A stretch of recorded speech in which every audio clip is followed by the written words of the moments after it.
Sino po naniniwala? Isa sa mga pinakamasakit na karanasan ng isang magulang, yung hindi pahalagahan ng mga anak, yung payo niya. Sa mga magulang po, nasaan yung mga magulang? Totoo po ba sobrang sakit kapag kayong binabaliwala ng anak ang payo ng kanyang magulang? Totoo po ba yan? Totoo po ba bilang isang ina, lalo na bilang isang ina, sobra sakit pag yung payo mo sa anak mo, parang dumaan lang sa hangin. Sino po rito na-experience na pinayuhan mo yung anak mo, pero parang dumaan lang sa hangin yung payo mo sa iyong anak. At the same time, sino po aminado, sobrang sakit na bilang isang magulang, bilang isang ina, yung payo mo, sa halip sundin, tinawanan lang ng mga anak mo. Totoo po ba nangyayari yon? May mga payo na binibigay ang isang magulang, lalo na ang isang ina, pero yung anak, sa halip sundin, tinatawanan lang. And at the same time, totoo po ba sobrang sakit bilang isang magulang, lalo na bilang isang ina, na yung payo mo sa halip sundin, kinontra pa ng anak mo. Nangyayari po ba yon? Madalas. Alam niyo po, again, once na ang payo ng isang ina, lalo na ng magulang, lalo na ng isang ina, parang pinadadaan lang sa hangin ng anak, parang sa halip sundin, tinatawanan lang sa halip sundin, kinokontra lang, nagdadala to ng malaking negatibong impact sa kalooban ng isang magulang. Totoo ba yan? Hindi siya masarap sa pakiramdam ng isang magulang sinusuway ng payo o yung kanyang payo ng kanyang anak. Totoo po ba madalas nangyayari ito? Sa maraming generation, lalo na sa mga bagong generation ngayon, napakarami yung parang normal lang na hindi sundin ang payo ng magulang. Napakaraming mga tao, napakaraming mga anak na yung payo ng kanilang magulang, tinatawanan lang at kinokontra pa. Now, ang tanong, ano ba yung mga impact nito sa isang ina sa pagsuway ng isang anak? Alam niyo po, hindi siya walang kwentang bagay o hindi siya isang simpleng bagay kapag ka ang isang anak sumusuway sa payo ng kanyang magulang, lalo na ng isang ina. Meron siyang malaking impact, meron siyang malalim na impact sa kalooban ng isang magulang. At unang-una na rito, napupuno ng tanong ang puso ng isang ina kung naging mabuting ina ba siya. Totoo ba maraming ina, hindi maiwasang matanong ang sarili pag ang anak, normal na yung kanyang pagsuway. Totoo po ba maraming ina, hindi maiwasang matanong ang sarili pag ang anak, palagian na ang nagiging pagsuway sa kanya. At totoo po ba maraming ina, hindi maiwasang matanong ang sarili pag ang anak, punong-puno ng pagsuway sa isang ina. What does it mean? Una, maraming ina, hindi maiwasang masisi sarili dahil sa pagiging palasuway ng anak. Alam niyo po, napakalungkot na karanasan ng isang magulang, lalo na ng isang ina, na dumarating ka doon sa point ng buhay mo, nasisisi mo pa sarili mo kasi nga, bakit nagkagano ng anak mo? Bakit naging palasuway? Bakit sa halip sundin, sinusuway yung mga payo mo? Alam niyo po, nakita ko maraming ina, mali na yung anak, sarili pa niya sinisisi. Totoo po ba nangyayari yon? Nakita ko maraming ina, mali na ang anak, sarili pa yung kanyang sinisisi, pagkukulang na ng anak, sarili pa yung kanyang sinisisi, at nakita ko maraming ina, kasalanan na nung anak, sarili pa kanyang sinisisi. Ang masakit lang, maraming anak hindi nakikita yung napaka-selfless na pagmamahal ng isang ina. Totoo po ba? Sino po naniniwala? Maraming ina, napaka-selfless ng pagmamahal sa anak. Yung anak mo na yung may mali, tinitingnan mo pa yung sarili mo na ikaw yung mali. Yung anak mo na yung may pagkukulang, yung anak mo na yung may kasalanan, tinitingnan mo pa yung sarili mo na ikaw yung nagkulang. Alam niyo po, ang malungkot, gaya po ng akin nabanggit, maraming mga anak, hindi nila nakikita yung napaka-selfless na pagmamahal ng isang ina, ng isang magulang. Masakit lang, maraming mga anak, hindi nakikita yung napaka-selfless na pangunawa ng isang magulang. At maraming anak, hindi nakikita yung napaka-selfless na sakripisyo ng isang ina. Kasi nga ito po ang totoo, hindi madaling tanggapin yung lagi at laging pagsuway ng isang anak eh. Totoo po ba yun? Unless na meron kang malalim na pagmamahal sa iyong anak, doon mo lang yan matatanggap eh. Ito po ang totoo, hindi madaling unawain yung palagian na pagsuway ng isang anak, magagawa mo lang yon unless na meron kang malalim na pangunawa sa iyong anak. At magagawa mo lang yon kung meron kang malalim na pagsasakripisyo para sa iyong anak. Sino po rito? Aminado siya.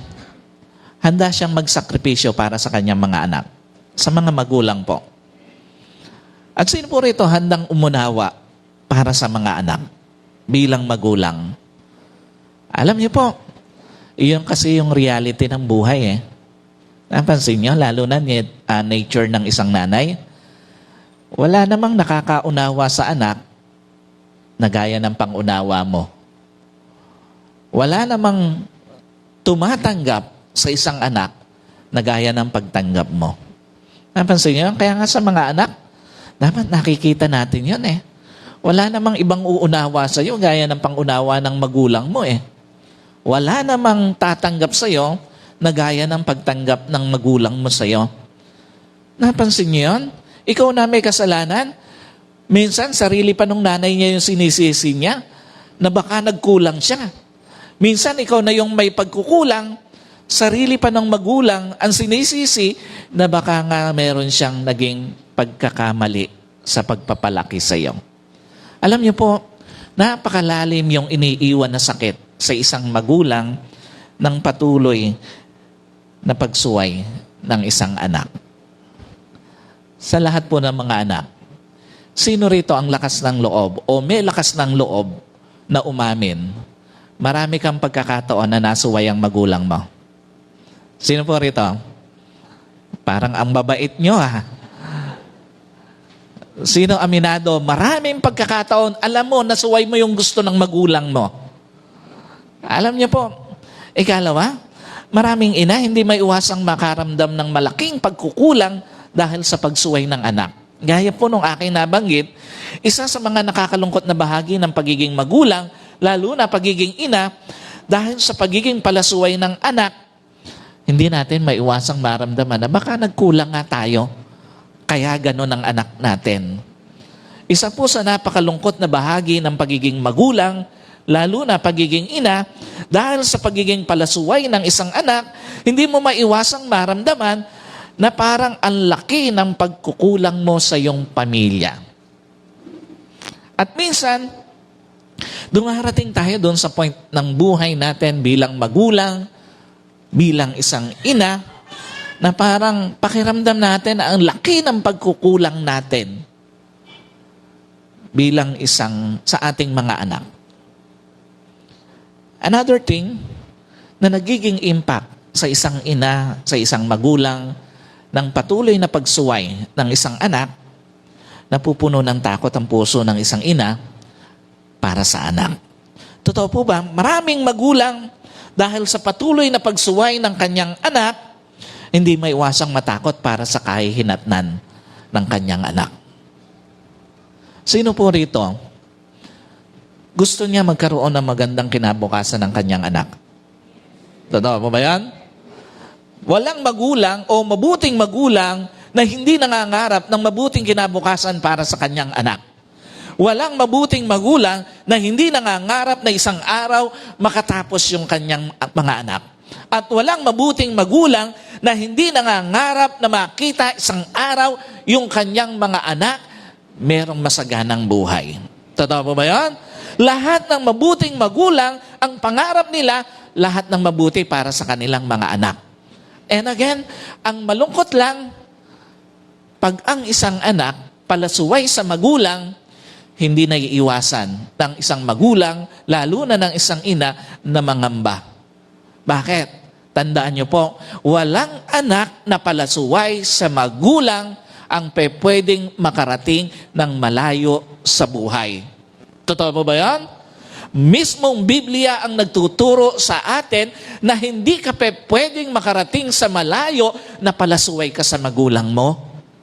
Na hindi mo sinusunod yung mga mabubuting itinuturo sa iyo ng magulang mo. Alam niyo po, again, napupuno tayo ng takot bilang magulang kapag ang anak natin punong-puno ng pagsuway sa atin. Alam niyo po, maraming mga magulang napupuno ng takot. Hindi maiwasang matakot para sa kahihinatnan ng buhay ng kanyang anak. Saan napupunta yung anak ko kung puro pagsuway ang ginagawa niya sa kanyang buhay? Saan napupunta ang anak ko? Ano na yung kanyang magiging kinabukasan kung puro pagsuway na yung kanyang ginagawa sa kanyang buhay? Alam niyo po, ano pinapakita rito ng Panginoon? Una, walang pagsuway sa magulang ang dadalhin ka sa magandang buhay. Tandaan niyo sa lahat ng mga anak, walang pagsuway sa magulang, lalo na dun sa mga mabubuting payo ng magulang mo sa iyo, ang dadaling ka sa magandang buhay. Sino po naniniwala? Lahat ng magandang payo ng magulang, ihahatid ang anak sa magandang buhay. Niniwala po kayo doon? Walang magandang payo ang magulang na dadaling ka sa kapahamakan. Lahat ng mabuting payo ng magulang mo, dadaling ka nito sa magandang buhay. At lahat ng mabuting payo ng magulang mo, dadaling ka sa isang matagumpay na buhay. At lahat ng mabuting payo ng magulang mo, dadaling ka sa isang masaganang buhay. Kaya nga napaka-importante, lalo na sa isang anak, na makita mo kung gaano kaganda ang payo ng isang magulang, kung gaano kaganda ang pwedeng maging impact nito sa buhay mo and beyond dito sa journey na ito. Kasi nga, yung pinapayo sa iyo ng magulang mo, hindi lang ito para sa ngayon. Yung pinapayo ng magulang, mabubuting payo ng magulang, hanggang doon sa kinabukasan ng buhay mo, magkakaroon ng impact sa iyo. Alam niyo po, again, kung puro pagsuway ang gagawin mo sa lahat ng mga anak, sa iyong magulang, malabo kang ihatid nito sa isang magandang buhay. Kung puro pagsuway ang gagawin mo sa iyong magulang, malayo kang ihatid nito sa isang matagumpay na buhay. At lalo na sa isang masaganang buhay. Sa lahat po ng mga anak, sino rito gusto niya ng magandang buhay? Lalo na sa hinaharap, sa future ng kanyang buhay. Yung iba, ano gusto niya? Magulong buhay? Sino rito gusto niya ng masayang buhay? At lalo na sa mga anak, sino rito gusto niya ng isang masaganang buhay? Na yung nararanasan mo na hirap, hindi yung hirap na naranasan ng mga magulang mo, hindi mo na maranasang hirap.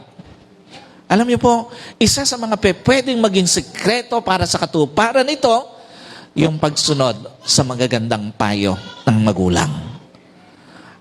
Again, hindi ka pwedeng makarating sa isang bagay, lalo na magandang bagay sa buhay mo, ng puro pagsuway ang ginagawa mo sa iyong magulang. Ikalawa, lahat ng pagsuway sa magulang may singil sa Diyos at sa buhay. Tandaan nyo sa lahat ng mga anak, lahat ng gagawin mong pagsuway sa napakagandang payo ng mga magulang mo, tiyak sisingilin sa iyo ng Diyos. Lahat ng gagawin mong pagsuway sa napakagandang payo sa iyo ng magulang mo, tiyak sisingilin sa iyo ng buhay. Sinuway mo payo ng magulang mo na mag-aral ka, later on, pwede kang mahirapang maghanap ng trabaho. Sinuway mo ang payo ng magulang mo na huwag mo nang mag-asawa, bata ka pa, later on, hahanap-hanapin mo ang buhay ng single. At sinuway mo payo ng magulang mo na piliin ang sasamahang barkada, later on, nasa kulungan ka na. Ikatlo, lahat ng pagsuway sa magulang, madalas sa huli ka sisingilin. Totoo po ba yan? Maniwala ka, sa una parang wala lang yung ginagawa mong pagsuway sa magulang mo, sa lahat ng anak. Yung akala mo, umpisa, okay lang, parang wala lang. Maniwala ka sa una lang, parang masarap naman yung ginagawa mong pagsuway. At maniwala ka sa una lang, parang walang balik yung ginagawa mong pagsuway. But later on, marirealize mo, wala palang anak ang napabuti sa pagsuway sa magulang. Later on, marirealize mo, wala palang anak ang napuno o napanuto ang buhay dahil sa pagsuway sa magulang. And later on, marirealize mo, wala palang anak ang sumaya sa huli sa pagsuway sa magulang. Ang malungkot nga lang, again, minsan, kung kailan huli na, saka natin nare-realize. Ang lungkot pala ng buhay na napuno ka ng pagsuway sa magulang mo. Ang hirap pala ng buhay na hindi mo sinunod yung payo ng magulang mo na mag-aral ka muna, i-enjoy mo muna yung pagiging single mo. Alam nyo, ang hirap kaya sa mga kabataan natin, sa mga young pro natin, makikita mo ang hirap na pilitin mong i-enjoy ang buhay ng kabataan na may asawa ka na, may anak ka na. Hindi mo may enjoy ng husto. Kasi may iba ka ng responsibility sa buhay. Ang hirap kayang i-enjoy yung karir na yung mga kapanabayan mo, parang ang bilis-bilis ng pag-angat, pero ikaw, hindi ka umangat-angat kasi nga, pinabayaan mo yung pag-aaral na ang payo sa iyo ng magulang mo, mahalin mo. Alam nyo, again, malungkot lang. Kung kailan huli na, saka natin nare-realize yung balik sa atin ng pagsuway sa ating magulang. Another thing, ano nagiging impact ng pagsuway ng anak sa magulang? Napupuno ng tagong sakit ng kalooban ang puso ng isang ina o ng isang magulang. Totoo po ba maraming ina? Dahil sa pagsagot ng anak, sa pagsuway ng anak, nasasaktan.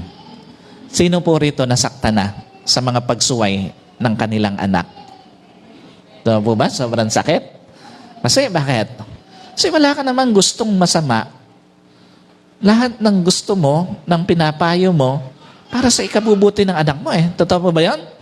Tayo bilang magulang, kaya tayo nagpapayo sa ating mga anak, alam natin yung makakabuti para sa kanila. Alam natin yung maghahatid ng mabuting bagay sa kanila, kaya natin pinapayo sa kanila yon.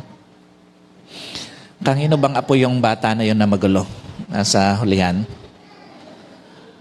Alam niyo po, again, yung pagsuway ng anak sa ina, sa isang magulang, nag-iiwan ito sa anak o sa isang ina ng na sugat. Nag-iiwan ito ng malalim na sugat sa kalooban ng isang ina. Why? Una, ang pagsuway kasi sa magulang, hindi lang pagsuway, kundi pagsuway din sa authority ng isang magulang. Tandaan nyo, ang isang magulang, hindi lang magulang. Ang isang ina, hindi lang ina. Ang isang ama, hindi lang ama. Kung hindi, may authority din na ibinigay ang Diyos para sa kanila.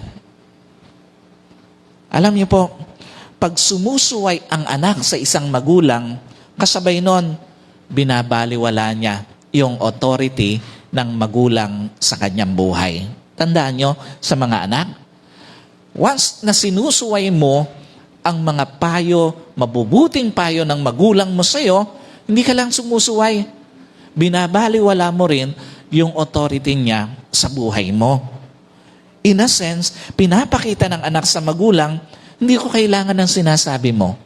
Sa mga magulang, di ba sobrang sakit nun? Pagka pinaparamdam sa'yo ng anak mo na parang hindi niya kailangan yung sinasabi mo, totoo ba? Sobrang sakit nun?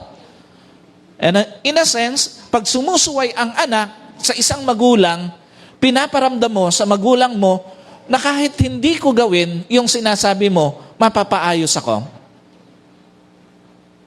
Totoo po ba, sobrang sakit sa isang magulang, pag ang pinaparamdam ng anak, kahit hindi ko sundin yung payo mo, ayos lang ako. Napakasakit sa isang magulang na ganun yung pinaparamdam ng anak. At madalas, naipaparamdam niya to sa mga panahon na puro pagsuway yung ginagawa niya sa kanyang magulang. Alam niyo po, again, bilang magulang, napakasakit na ipamata sa'yo ng anak mo na hindi naman niya kailangan yung sinasabi mo. Napakasakit bilang magulang na ipamata sa'yo ng anak mo na hindi naman niya kailangan ng payo mo. At napakasakit bilang magulang, lalo na bilang ina, na ipamata sa'yo ng anak mo na kaya naman niya kahit wala ang gabay mo. Yung mga anak na sumusuway sa magulang, ito yung pinapakita mo sa kanya at pinaparamdam mo. Kaya mo buhay kahit wala sila. But I tell you, subukan mo.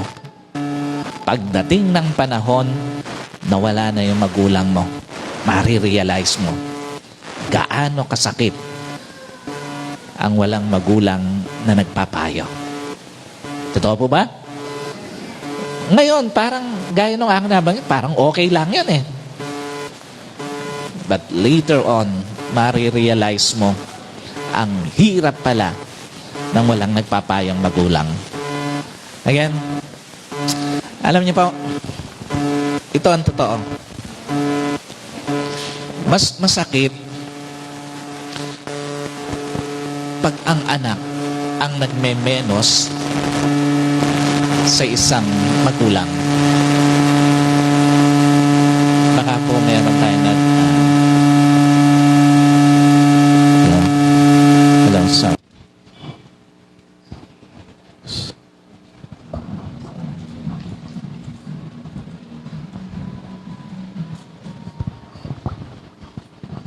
Hello, sound check. Alam niyo po, again, sa mga magulang, okay lang naman yun kapag ka ang nang mamalit sa'yo, nagmemenos sa mga sinasabi mo, yung mga tao sa paligid mo. Totoo po ba yan? Pero pansinin niyo, iba ang sakit kapag ka ang anak mo, yung nagmemenos sa mga sinasabi mo. Iba ang sakit kapag ka yung anak mo, ang nagbabaliwala sa sinasabi mo. Totoo po ba yan? Yung sabihan ka o yung magsabi ka sa ibang tao ng ganito o ganon, hindi pinansin, baliwala naman sa atin yun eh. Pero subukan mo, sa anak mo sabihin yung mga bagay na mabubuti, pero binabaliwala, ang lalim ng sakit sa atin bilang magulang. Alam niyo po, mas masakit kasi pag ang anak ang nagmamaliit sa pagkatao ng isang magulang. Mas masakit pag ang anak ang nagbabaliwala sa pagkatao ng isang magulang. At madalas, nararanasan ito ng isang magulang sa paulit-ulit na pagsuway ng isang anak. Nararanasan ito ng maraming mga magulang sa paulit-ulit na pagbaliwala ng anak. At madalas nararanasan ito ng magulang sa paulit-ulit na pagbaliwala sa pagkatao ng kanyang magulang. Now, the question is, ano nga ba yung mga karaniwang dahilan bakit may mga anak paulit-ulit ang nagiging pagsuway sa magulang, lalo na sa isang ina? Alam niyo po, unang-una, impluwensya ng magulang. Ang malungkot na realidad. Sabi dun sa Proverbs 19 verse 18, meron tayo? Alam niyo po, sabi doon, ituwid mo ang iyong anak habang may pagkakataon pa, kung hindi, ikaw na rin ang nagtulak sa pagkawasak niya. Sino po naniniwala? Bilang magulang, you can bring the best or the worst to your child. Totoo po ba yan? Bilang magulang, pinakamagaganda at pinakapapangit o mapapangit na bagay ang pwede mong ihatid sa iyong anak. Totoo ba bilang magulang, mabuti at masamang nakikita ng anak mo sa'yo, pwede niyang gayahin sa'yo? Naniniwala po kayo doon? At totoo po ba bilang magulang, mabuti at masamang naririnig ng anak mo sa'yo, pwede niyang gayahin? Lahat ng nakikita niya sa'yo, mabuti o masama, lahat ng naririnig niya sa'yo, mabuti at masama, pwedeng gayahin ng anak mo sa'yo. What's the point?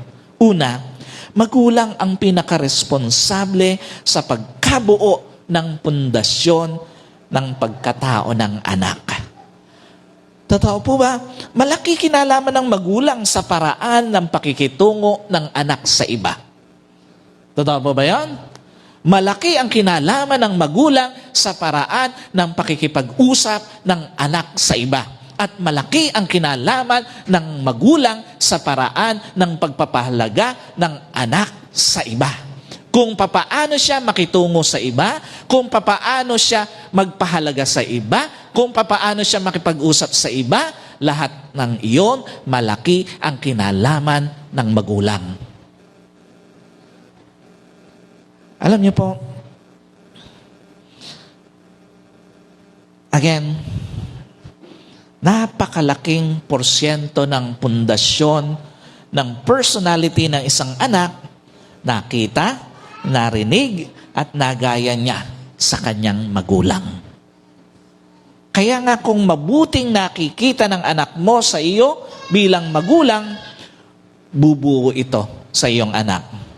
Kung mabuti naririnig ng anak sa magulang, bubuo ito sa anak. At kung mabuti nagagaya ng anak sa magulang, bubuo ito sa anak. Pero anumang pangit na nakikita, naririnig at nagagaya ng isang anak sa magulang, sisira sa kanya.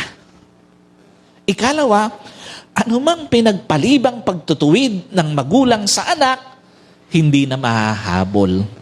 Sa lahat po ng mga magulang, tandaan nyo, pag ang bata hindi mo hinubog habang bata, hindi mo na ito magagawa pagtanda niya. Gaya po ng madalas na sinasabi ng mga matatanda, ang kawayan kailangang hutukin hanggat bata pa. Dahil pag ito'y matanda na, mababali na pag hinutok mo. Napakaganda yung pananaw ng mga nakakatanda sa atin. At gaya po ng sinasabi ng ating text, supilin mo ang iyong anak habang may pag-asa pa. Yung mga maling ginagawa ng anak mo ngayon, huwag kang matakot na itama. Kasi, mas mabuti na maitama mo na siya ngayon kesa pagsisihan mo sa bandang huli na hindi mo tinama ang iyong anak at napariwara ang kanyang buhay. Ano pinapakita rito ng Panginoon? May panahon lang sa lahat po ng mga magulang, may panahon lang para masupil ang anak. May panahon lang para maituwid, mahubog ang anak. At paglipas nung panahon na yon, hindi mo na yon maibabalik. At ang pinakamalungkot sa lahat, pwedeng magulang pa ang nakapagpahamak sa anak dahil hindi niya sinupil, hindi niya itinuwid ang kanyang anak sa panahon na dapat itinuwid ito. Pwedeng magulang pa ang makapagtulak sa anak sa sirang pagkatao kung hindi mo susupilin, itutuwid ang mga mali ng anak mo ngayon. At sa huli, pwedeng magulang pa ang masisi ng anak. Bakit hindi siya tinuwid, dinisiplina, at pinayuhan ng nasa mali ang kanyang anak? Tandaan niyo po, pwedeng sa huli, bilang magulang, ikaw pa sisihin ng anak mo. Another thing, bakit may mga anak na normal na lang sa kanila ang pag-sway sa magulang? Impluwensya ng iba. Sabi nga doon sa 1 Corinthians 15:33, huwag kayong paloloko ang masasamang kasama nakakasira ng mabuting pagkatao. Alam niyo po, sa lahat ng anak, pwede kang masira o mabuo dahil sa mga taong pinili mong makasama. Do not be deceived, bad company corrupts good morals. Pansinin niyo, hindi lang pala yung pagkukulang ng magulang na madisiplina ang anak, bakit ito nagiging masuwayin, kahit pala yung mga maling tao na nakakasama ng isang anak, nagiging dahilan bakit nagiging masuwayin ang anak mo. Kaya nga sa mga magulang, tingnan mo mabuti. Kung nagiging mabuti ka namang magulang, pero yung anak mo masuwayin pa rin, tingnan mo sino yung mga kasama niya. Tingnan mo sino yung mga kaibigan niya, sino yung mga barkada niya. Ano pinapakita rito ng Panginoon? Alam niyo po, una, hindi lahat ng tao dapat samahan sa mga anak. Tandaan nyo, hindi lahat ng tao dapat samahan. Hindi pag ang isang tao makakasira sa pagkatao mo, dapat hindi mo sinasamahan. Pag ang isang tao makakasira sa buhay mo, dapat hindi mo sinasamahan. Pag ang isang tao makakasira sa pangarap mo, sa kinabukasan mo, dapat hindi mo sinasamahan. Dapat ngayon pa lang, bilang isang kabataan, maging responsable ka na sa pagpili ng mga taong pipiliin mong makasama. Dapat ngayon pa lang, maging matalino ka na, sino ba yung gusto mong maging kaibigan o maging barkada? Pag sisirain ka nito, huwag mong samahan. Pag sisirain ito yung pangarap mo, huwag mong samahan. Pag sisirain ito yung kinabukasan mo, huwag mong samahan. Napaka-importante na tinitingnan natin, sino ba yung mga kasama ko sa buhay ko? Ikalawa, alam niyo po, hindi lahat ng bagay pinakikibagayan. Tandaan niyo, sa lahat ng mga anak, hindi lahat ng uso dapat sinusunod. Sino naniniwala? Hindi lahat ng sikat ngayon dapat gayahin. Niniwala po kayo doon? Sa mga kabataan? At sino naniniwala? Hindi ko mo ginagawa ng iba, dapat gawin mo na rin. Kasi nga ito ang totoo, may mga uso na dadaling ka sa pagiging masuwayin sa magulang mo. Pansinin nyo, nauso yung iPhone, gusto mag-iPhone na kahit hindi kaya ng magulang. Totoo po ba yan? Nauso yung staycation, gusto pa mag-staycation kahit tambay lang. Gusto pang bumayad. Nauso yung joyride, kahit na wala namang motor,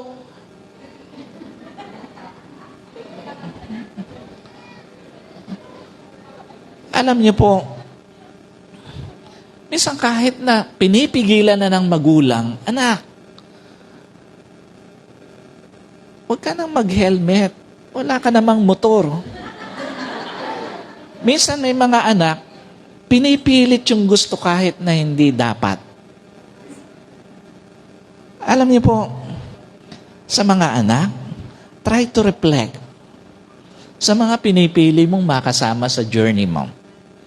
Kahit na yung pipiliin mong boyfriend, girlfriend, since iyon naman ay talagang reality ng buhay, darating naman talaga sa punto na makakaranas ka nun.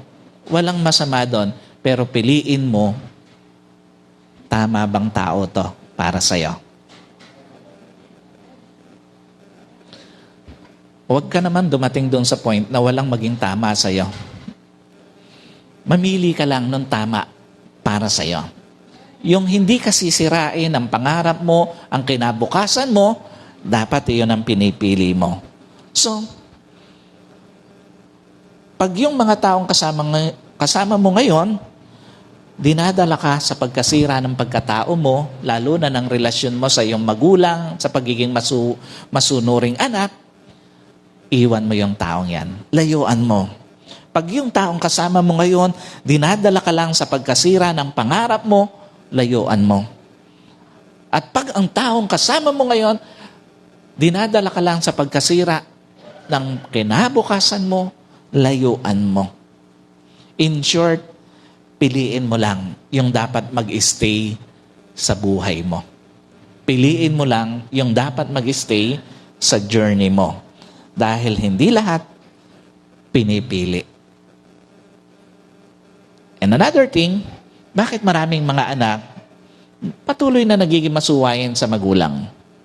Impluwensya, hindi lang ng magulang, impluwensya, hindi lang ng iba, kundi impluwensya ng sarili niya. Proverbs 1, chapter 1, verse 8 to 9, sabi doon, anak ko, dinggin mo ang aral ng iyong ama at huwag ipagwalang bahala ang turo ng iyong ina, sapagkat ang mga iyon ay parang korona sa iyong ulo, parang kwintas na may dalang karangalan. Totoo po ba? May mga anak, sila mismo dahilan bakit sumusuway sa magulang. Mabuti naman ang payo ng magulang, mabuti naman ang pagdidisiplina ng magulang, mabuti naman yung mga kaibigan, pero bakit naging masuwayin pa rin? Simply because siya mismo ang pumili na suwayin ang magulang. So, alam niyo po, ano tong impluensya ng sarili? Una, may mga anak, mas magaling pa ang tingin sa sarili kaysa sa magulang eh. Totoo ba yan? Sino pa aminado? Minsan ang tingin mo sa sarili mo, mas magaling ka pa sa magulang mo. May mga anak, mas magaling na tingin sa sarili kaysa sa magulang, lalo na nung nakapag-aral na. Totoo po ba yan? May mga anak, mas magaling pa ang tingin sa kanilang sarili kaysa magulang, lalo na nung yumaman na. Nung magkaroon na ng mas maraming pera. Nung mas maging matagumpay na sa buhay. Ang problema, tandaan nyo po, sa lahat ng mga anak, walang anak ang nagtatagal ang galing nang hindi marunong tumanaw sa magulang. Walang anak ang nagtatagal ang yaman nang hindi marunong magpala sa magulang. At walang anak ang nagtatagal ang tagumpay nang hindi marunong isama ang magulang sa tagumpay. Pag ikaw ay yumaman, gumaling, nagtagumpay sa buhay, at naging masuwayin ka sa magulang mo, tandaan mo, hindi magtatagal yan. Babawiin ng Diyos. Babawiin ng buhay. Hindi magtatagal. Yung dapat ay magtagal sa buhay mo. Ayan, walang anak. Yung magtatagal lang yaman, nang dahil sa yaman, naging mas mababa ang tingin mo sa magulang mo. Walang anak ang nagtatagal sa tagumpay, nang dahil sa tagumpay, naging mababa ang pagtingin mo sa magulang mo. At walang anak ang nagtatagal ang husay sa buhay, na naging mababa ang pagtingin sa magulang. So, huwag mong kalilimutan, tandaan mo, kung nagtagumpay ka man, kung yumaman ka man, naging mahusay ka man, huwag mong kalilimutan bakit ka nakapag-aral. Huwag mong kalilimutan bakit ka guminhawa. At huwag mong kalilimutan bakit naririto ka ngayon sa mundo. Sa lahat ng mga anak, lagi mong tatandaan ang dahilan bakit ka nakakapag-aral o nakapag-aral. Lagi mong tatandaan bakit maginhawa buhay mo. Lagi mong tatandaan bakit nandito ka ngayon sa mundong ito. Balikan mo lagi ang dahilan. At nakatitiyak ako, isa sa mga dahilan, bakit ka nakapag-aral, bakit ka maginhawa, bakit ka naririto, magulang mo. Ikalawa, may mga anak, sarili lang kayang pakinggan. Totoo po ba? May mga anak, sarili lang nila yung kayang pakinggan. Pansinin nyo, bakit may mga anak normal na yung pagkontra sa sinasabi ng magulang? Kasi nga, boses lang niya kaya niyang pakinggan. Paniniwala lang niya ang kaya niyang paniwalaan, at ang malungkot, may mga anak, pananaw lang niya ang kaya niyang pahalagahan. At dahil doon, sa halip mapuno ng pagsunod, napupuno ng pagsuway sa magulang. Dahil doon, sa halip mapuno ng pasasalamat sa pagtutuwid ng magulang, napupuno ng pagsuway. Now, the question is, bakit nga ba kailangan pahalagahan ngayon na ang mga payo ng isang magulang, lalo na ng isang ina? Sino po naniniwala, dapat ngayon pa lang, alam mo na pahalagahan ang mga payo sa iyo ng magulang mo? Hindi doon sa kung kailan wala na ang magulang mo, hindi doon sa kung kailan napahama ka na, nasira na buhay mo, ang kinabukasan mo, at saka mo palang pahalagahan ang payo ng magulang mo. No. Napaka-importante, lalo na sa mga young pro, sa mga kabataan, na ngayon pa lang, dapat alam mo nang pahalagahan ang payo ng magulang mo.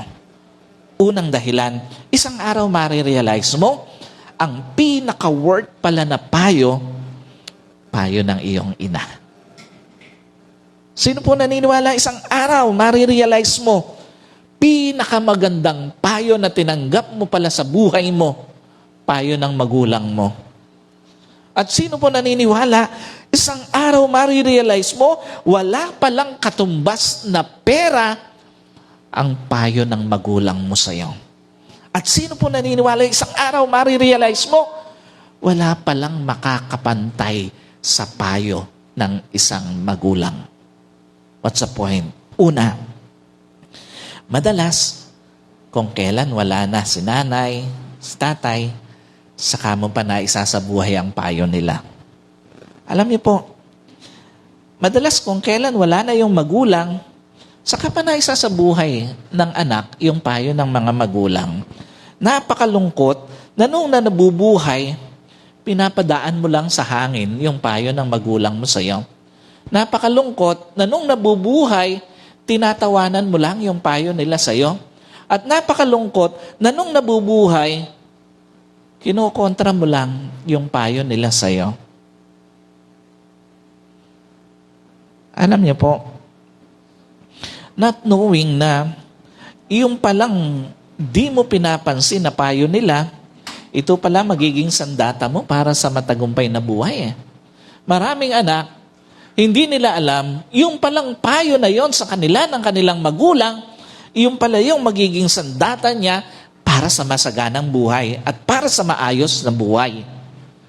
And not knowing na yung palang kinokontra na payo ng mga magulang niya, ito pala yung talagang magdadala sa kanya sa isang buhay na para sa kanya. Ikalawa, madalas kung kailan wala ng pagkakataon, saka mo pa gustong sundin ang payo ng magulang mo. Totoo po ba minsan, kung kailan huli na saka pa gustong sundin ng anak ang payo ng magulang? Minsan, kung hindi na mahahabol, saka pa gustong sundin ang payo ng mga magulang. At minsan, kung kailan hindi na pwedeng irreparable na, saka pa gustong sundin ang payo ng magulang. Anong pinapakita nito? Sa lahat po ng mga anak, sa ayaw at sa gusto mo, may panahon ka lang para sundin ang payo ng mga magulang mo. Sa ayaw at sa gusto mo, may pagkakataon ka lang para sundin ang payo ng mga magulang mo. Meaning, pag nalipasan ka ng panahon at ng pagkakataon sa journey mo, kahit gusto mo nang sundin ang payo nila, pag huli na, wala nang kwenta yon. Pag nakalipas na ang panahon at pagkakataon sa iyo na mapaghandaan ang kinabukasan mo,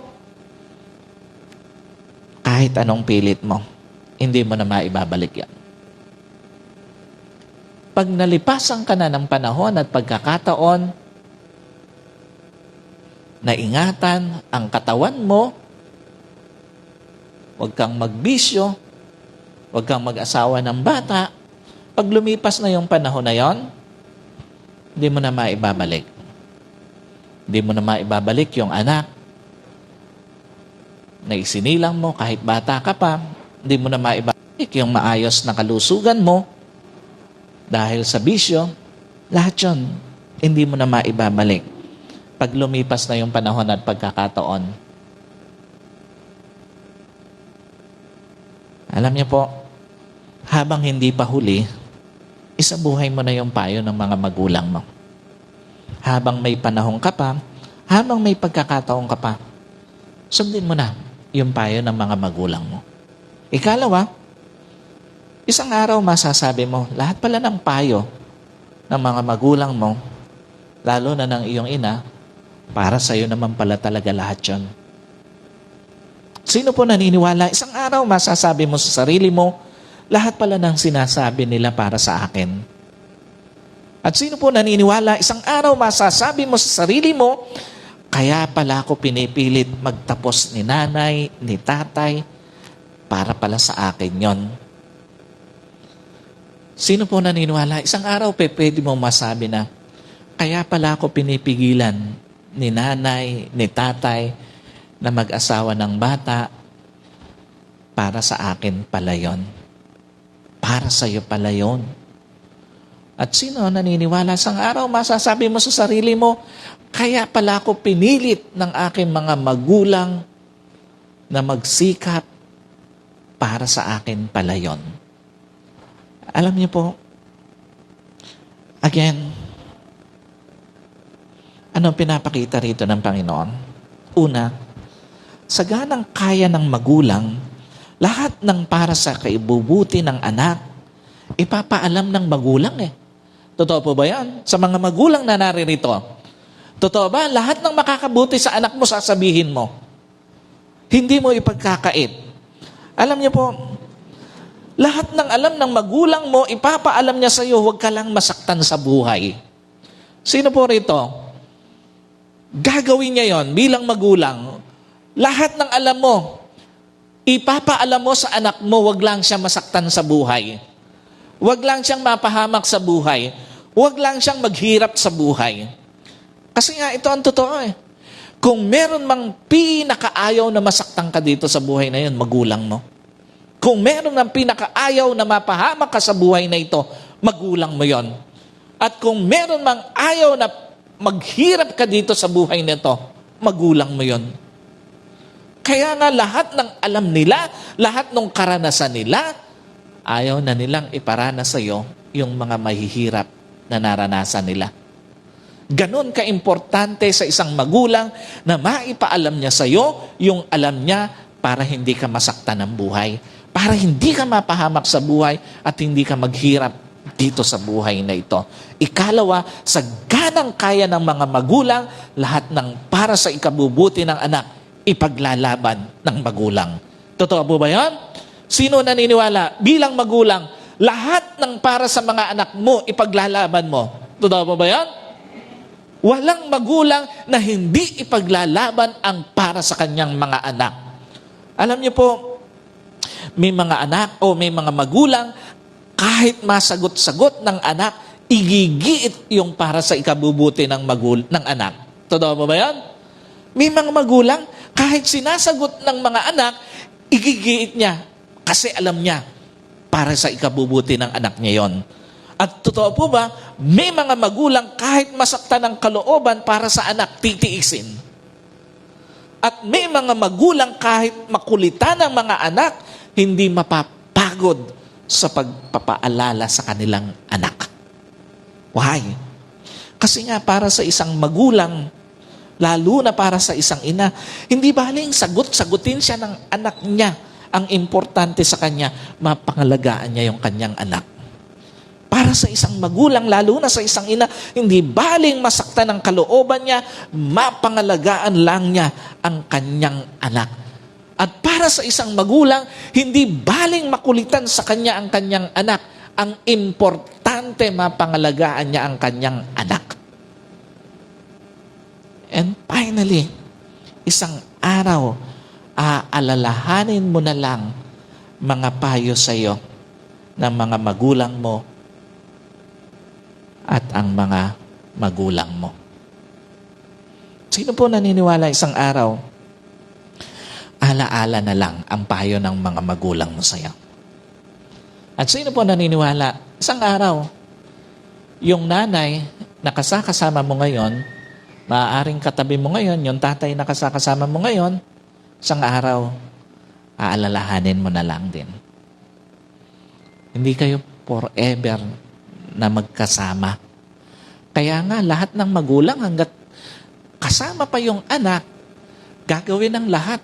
Ipapayo lahat ng mabuti, paaalalahanan ng anak kasi alam niya, isang araw, iiwan niya yung kanyang mga anak. Isang araw, hindi lang payo ng mga magulang mo ang magiging alaala. Kahit magulang mo isang araw, magiging alaala na lang sa buhay mo.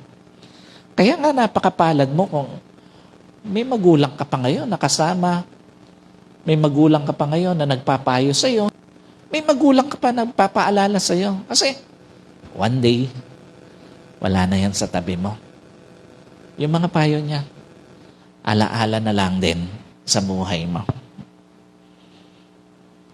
Alam niyo po ano pinapakita rito ng Panginoon? Una, bago pa maging ganap na alaala mga payo ng magulang mo, bigyang buhay mo na ang payo nila sa buhay mo. Huwag mo nang intayin na mapalitan ng regrets yung pagsunod mo sa kanila. Huwag mo nang intayin na magsisi ka pa dahil hindi ka nakapagtapos ng pag-aaral. Huwag mo nang intayin na magsisi ka pa dahil hindi mo na-enjoy ng husto ang buhay ng pagiging single dahil nag-asawa ka ng maaga. Huwag mo nang intayin na magsisi ka pa dahil hindi mo natupad ang mga pangarap mo at huwag mo nang intayin na mapalitan ng bitterness yung pagsunod mo sa payo nila. Huwag mo na ring intayin na masabi mo pa sa sarili mo na buti pa yung iba, professional na. At huwag mo na ring intayin na masabi mo pa sa sarili mo, buti pa sila, malaya pang nagagawa ang gusto nila. At higit sa lahat, huwag mo nang intayin na masabi mo pa sa sarili mo, buti pa sila tagumpay na. Lahat ng kaya mong sundin ngayon sa payo ng mga magulang mo, sundin mo na. Lahat ng kaya mong isabuhay sa payo nila, isabuhay mo na. At lahat ng kaya mong pahalagahan ngayon, pahalagahan mo na. Ikalawa, bago pa maging ganap na alaala si nanay, si tatay, iparamdam mo na yung respeto sa kanila at sa mga payo nila. Isang araw, hindi lang, gaya po nung aking nabanggit, mga payo ng mga magulang, kundi mismong mga magulang mo, aalalahanin mo na lang din. Alaala na lang din. Ba't sino po naniniwala? Mas masarap alalahanin sila nanay, sila tatay, na alam mong wala kang pinabaon na pagsuway sa kanila. Totoo po ba yun sa mga anak? Totoo ba? Ang sarap alalahanin ng mga magulang natin na alam mo sa puso mo, wala kang pinabaon na pagsuway sa kanila. At sino po naniniwala? Mas masarap alalahanin ng mga magulang na alam mong wala kang pinabaon na malalim na sugat sa kanilang kalooban dahil sa mga pagsuway. At sino po naniniwala? Mas masarap alalahanin ng mga magulang na alam mong wala kang pinabaon na pag-aalala sa kanila dahil sumunod ka sa mga payo nila. Kasi nga, tandaan niyo po, sa lahat ng mga anak, napakalungkot na kung ang mga magulang uuwi na sa Panginoon, pero pababaunan mo pa ng mga pagsuway mo. Napakalungkot na kung ang mga magulang uuwi na sa Panginoon, mapapabaunan mo pa ng malalim na sugat sa kalooban. At napakalungkot na kung ang mga magulang uuwi na sa Panginoon, pababaunan mo pa ng pag-aalala. Sa lahat po ng mga anak, totoo na minsan, parang nakakasawa na yung paulit-ulit na paalala ng isang magulang. Minsan, parang nakakasawa na yung paulit-ulit na payo ng mga magulang. At minsan, Parang nakakasawa na yung paulit-ulit na sermon ng isang magulang. Pero tandaan mo, sa lahat po ng mga anak, tandaan mo, isang araw marirealize mo, lahat pala ng payo ng magulang mo, pinaka-worth na narinig mo sa buhay mo. Isang araw marirealize mo, lahat pala ng payo ng magulang mo, lalo na ng iyong nanay, lahat pala yon para sa iyo. At isang araw marirealize mo, mas masarap pala yung may nangungulit na nanay kesa walang nanay na nangungulit sa'yo. Mas masarap pala, marirealize mo, mas masarap pala kahit makulit yung nanay ko, pero nasa tabi ko, kesa mag-isa na ako ngayon na lumalaban sa buhay at walang nagpapayo. Let us pray. Panginoon, sa umagang ito, nagpapasalamat po kami. Salamat sa paalala mo sa amin, lalo na sa mga anak, Panginoon, na huwag pong baliwalain ang payo ng isang magulang. At higit sa lahat, huwag saktan ang kalooban ng magulang. Salamat po sa lahat po ng sandali sa aming pagtanggap ng iyong mga pagtuturo, pagpapaalala. Wala po iba nawang nataas kundi ikaw lamang. Sa pangalan po ng aming Panginoong Jesus. Amen. God bless po sa inyong lahat.